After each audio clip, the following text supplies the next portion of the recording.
यार मैं बहुत थक गई हूँ। ऐसा करती हूँ थोड़ा आराम कर लेती हूँ। खाना बनाने के लिए भी बहुत टाइम बचा है। हाँ ये ठीक रहेगा। गर्मी ज़्यादा हो रही है, साड़ी उतार के आराम से रेस्ट करती हूँ।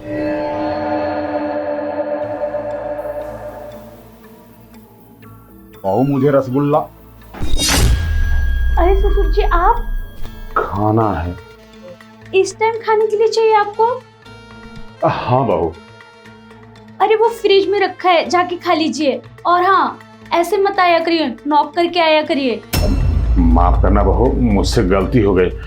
दरवाजा बंद कर देता हूँ। ऐसे दरवाजा बंद करके कपड़ा बदला करो। ससुर जी को क्या हो गया है? इस तरीके से मेरे रूम में आ गए और नॉक भी नहीं किया। कहीं उनके दिमाग में कुछ उल्टा सीधा तो नहीं चल रहा है? मुझे लगता है ससुर जी के दिमाग में कुछ उल्टा सीधा चल रहा है मेरे को लेके। रवि जी को बताना पड़ेगा कि तुम्हारे पापा की नज़र आजकल मेरे ऊपर ठीक नहीं है। कुछ करो वरना मैं कुछ बोलूं उससे पहले गलत हो जाएगा। हाँ नहीं ऐसा तो नहीं है, मैं ही ज़्यादा सोच रही हूँ। वो थक गई हूँ, दिन भर काम करती रहती हूँ तो माइंड में स्ट्रेस हो गया है। नहीं मुझे नहीं लगता ससुर जी ऐसे हैं, मैं ज़्यादा ही सोच रही हूँ। खैर छोड़, मुझे क्या, मैं आराम कर लेती हूँ।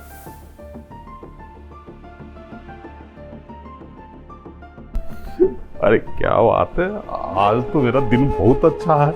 मैं बहू से गया था रसगुल्ला मांगने, लेकिन बहू को पेटीकोट और ब्लाउज में देखा तो वो तो खुद रसगुल्ला जैसी लग रही थी।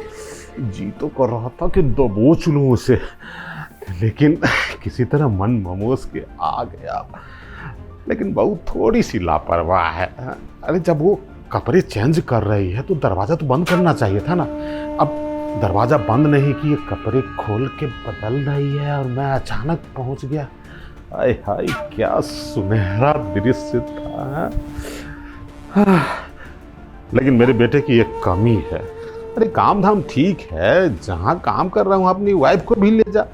अब अपनी पत्नी को अपने बाप के भरोसे छोड़ के गया है क्या? उसकी भी तो कुछ जरूरत होगी। अब 6 महीना ये बाहर रहता है, ऐसा ना हो कि बहू और बाहरी लौंडे के साथ इसक मुसक का खेल खेल के हमारे घर को बदनाम कर दे। अरे कोई बात नहीं, बेटा नहीं है तो क्या हुआ, मैं तो हूं ना।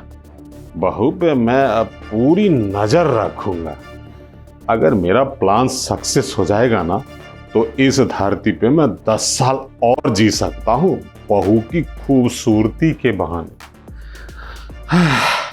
खाली मनी मन ख्याली पुलाव बनाना अच्छी बात नहीं है। जरा देखो तो बहू कर क्या रही है। अगर सोई होगी ना बहू तो मैं जाके पूछी उची करूंगा। अरे मेरी बहू।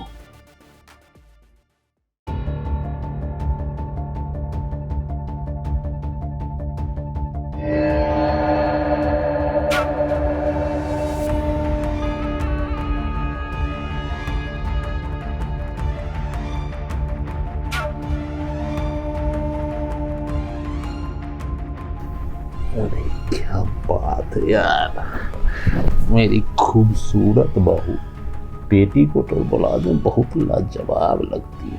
हाय हाय जी तो कहता है मौके का फायदा उठा लो। ऐसा लगता है जैसे घने बादलों के बीच से चांद निकल के चला आया है घर में। बहू तो सो ही रही है, क्यों ना फायदा उठा लूं। आप यहाँ क्या कर रहे हैं?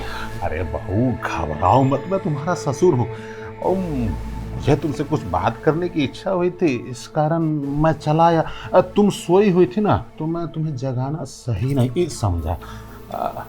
ये क्या बदतमीजी कर रहे हैं? शर्म नहीं आ रही आपको? मैं इस घर की बहू हूँ और आपकी बेटी की समान, और आप मेरे साथ ऐसी हरकतें कर रहे हैं। छी, आने दो, आपके बेटे को सारी करतूतें बताऊंगी आपके बारे में। देख बहू, ज्यादा ये छीछा छूछा मत कर। मैं तुझसे ना दिल की बात करने आया हूँ। क्या है ना कि तुम्हारा पति भी काम के सिलसिले में अक्सर बाहर ही रहता है, तो रह जाता हूँ मैं और एक मेरी प्यारी सी बहू। देखो, अरे तुम्हारी नई नई शादी हुई है और ऐसे पति बाहर रहता है तो कुछ तो जरूरत महसूस होती होगी ना। मैं तो बस अपने बेटे की अनुपस्थिति में तुम्हारी वही ज़रूरत पूरा करने के बारे में सोच रहा था। देखो इसमें कोई गलत बात नहीं है। अरे तुम इस घर में हो, मैं भी इसी घर में हूँ, और अगर तुम मेरी बात मान लो तो ये बात हम दोनों के बीच में रहेगी, किसी को पता भी नहीं चलेगा, और हमको भी तुम्हारे प्यार का सहारा मिल जाएगा। बहुत समझ रही हो ना? आपको समझ में नहीं आता? मैंने बोला ना मैं आपकी बेटी की समान हूँ, और आप मेरे साथ ये हरकतें कर रहे हैं। आप सोच भी कैसे सकते हैं मेरे लिए? मैं आपको अपने बाप के समान मानती हूँ। बाप के समान नहीं, बल्कि आप मेरे ससुर जी हो, और आपको ससुर और बहू का रिश्ता पता है ना, पवित्र रिश्ता होता है, और तुम खराब करने पर लगे पड़े हो। देख बहू, मुझे अपने बाप जैसा समझती या किसके जैसा समझती, इससे मुझे कुछ लेना देना नहीं। अरे मैं तो चाहता हूँ कि तू सहयोग करे तो तेरे बच्चे का बाप मैं बन जाऊँ। और तू इतनी जवान है, खूबसूरत है, अकेली है, तो मेरे दिल में अरमान जग जाती है ना। देख मैं फ्री में कुछ नहीं बोल रहा हूँ बेटा, महीना दिन घर पे नहीं आएगा, मैं तुझे अच्छा सा एक डील देता हूँ।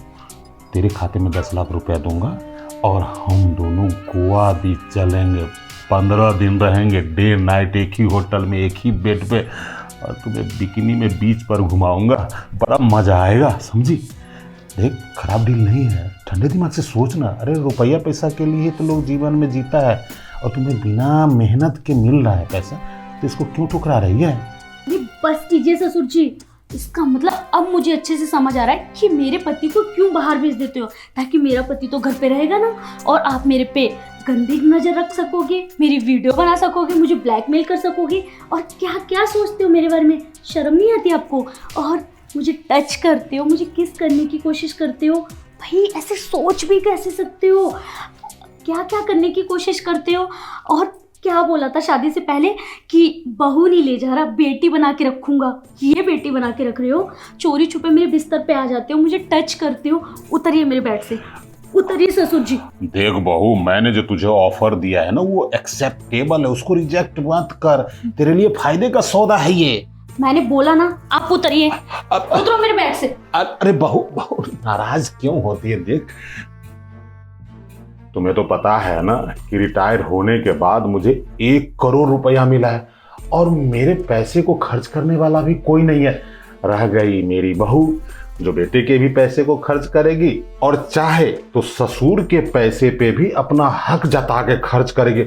और इसके बदले तुम्हें करना ही क्या पड़ेगा? पता नहीं क्या करना पड़ेगा, बस अपना प्यार ससुर को देना पड़ेगा। वो भी तब देना जब बेटा यहाँ नहीं रहेगा। ऐसा नहीं कि वो रहेगा तब मैं लाइन मारूंगा। समझ रहे ना? समझ ले कि हम दोनों के बीच ये कॉन्ट्रैक्ट है, और इस कॉन्ट्रैक्ट से तेरे जीवन में 4 चांद लग जाएगा। बहू बची हुई जिंदगी तू खूब ऐश मौज से जिएगी। सोच समझ, ऐसे गुस्सा मत कर। अरे बस कीजिए ससुर जी, बेशर्मी की हद होती है। आप तब भी बकवास कर रहे थे और अब भी बकवास किए जा रहे हो। अगर अभी भी चुप नहीं हुए ना तो आपके बेटे को आपके बारे में सारी करतूतें बताऊंगी कि आप मुझे कैसे छेड़ते हो, चोरी छुपे देखते हो, और आज तो बिना नॉक किए मेरे कमरे में आ गए। बल्कि आपके बेटे को नहीं, पूरे समाज को बताऊंगी कि आपकी कितनी गंदी नज़र है। और हाँ, आपकी भी तो एक बेटी है ना। अगर आपकी बेटी के साथ ऐसा ही हो या आप खुद करो तो कैसा फील होगा? बकवास बंद कर बाबू। तू अपनी तुलना मेरी बेटी के साथ करना चाहती है? अगर तू अपनी तुलना मेरी बेटी से करेगी ना बहू, तो ये भूल जाऊंगा कि तू मेरी बहू है। माथा थप्पड़ से मुंह फुला दूंगा, समझी? अच्छा, अब क्या हुआ अपनी बेटी के बारे में सुन के? मैं भी तो किसी की बेटी हूँ, किसी की बहन हूँ। आपको शर्म नहीं आ रही मेरे साथ ये सब करते हुए? अपनी बेटी के बारे में सुना तो आग बबूला हो गए। आप मुझे जगह जगह छू रहे हो, मुझे अनकंफर्टेबल फील हो रहा है। मेरे पति तो बाहर चले जाते हैं, मुझे पता है कि मैं कैसे रहती हूँ आपकी इन गंदी नज़रों के सामने। और हाँ, अब मैंने सोच लिया कि अब मैं इस घर में बिल्कुल नहीं रहूँगी। मैं अपने घर जाऊँगी और अपने पति को और समाज को सबको बताऊँगी कि आपकी नज़र कितनी गंदी है मेरे ऊपर। अरे बहू ये क्या कर रही है तू? अगर यहाँ से चली जाएगी, फिर बेटा आएगा, समाज पूछेगा कि मेरी बहू कहाँ गई, क्यों गई, तो लोगों को क्या जवाब दूंगा? देख बहू, मैं भी एक हर मास का इंसान हूँ, मुझसे भी गलती हो गई। तू तो जानती है ना कि मेरी पत्नी नहीं है, इस कारण मैं थोड़ा सा भटक गया और तुम्हें प्रलोभन देने की कोशिश किया। देख तू कहीं नहीं जाएगी, और मैं तुम्हें विश्वास दिलाता हूँ कि आज के बाद मैं तुम्हें बहू नहीं अपनी बेटी ही समझूंगा। लेकिन बहू इस बार मुझे माफ कर दे, घर छोड़ के मत जाने तो मैं कहीं मुंह दिखाने के लायक नहीं रहूंगा। ऐसा करिए, मेरी नजरों के सामने से अभी चले जाइए। और हाँ, जब तक मेरे पति मेरे घर पे नहीं आ जाते ना, तब तक अपनी शक्ल मत दिखाना। जाइए यहाँ से। हाँ बहू, तू नाराज मत हो, मैं जा रहा हूँ। अब अपनी शक्ल तुम्हें कभी नहीं दिखाऊंगा। शुक्र है बच गई, वरना आज मेरे साथ क्या होता। मेरी जैसी पता नहीं कितनी लड़कियां होंगी जो अपने घर में अनकंफर्टेबल रहती होंगी, वो भी अपने ससुर की वजह से, जेठ की वजह से। ऐसे हैवान भी होते हैं। मैंने तो कभी सपने में भी नहीं सोचा था कि मेरे ससुर जी ऐसे कर सकते हैं। लेकिन मैं तो बस इतना ही चाहती हूँ कि जो मैंने किया है वही सब लड़कियों को करना चाहिए। अपने आत्मसम्मान के लिए सारी लड़कियों को आवाज़ उठानी चाहिए, ताकि ऐसा कोई दरिंदा ही पैदा ना हो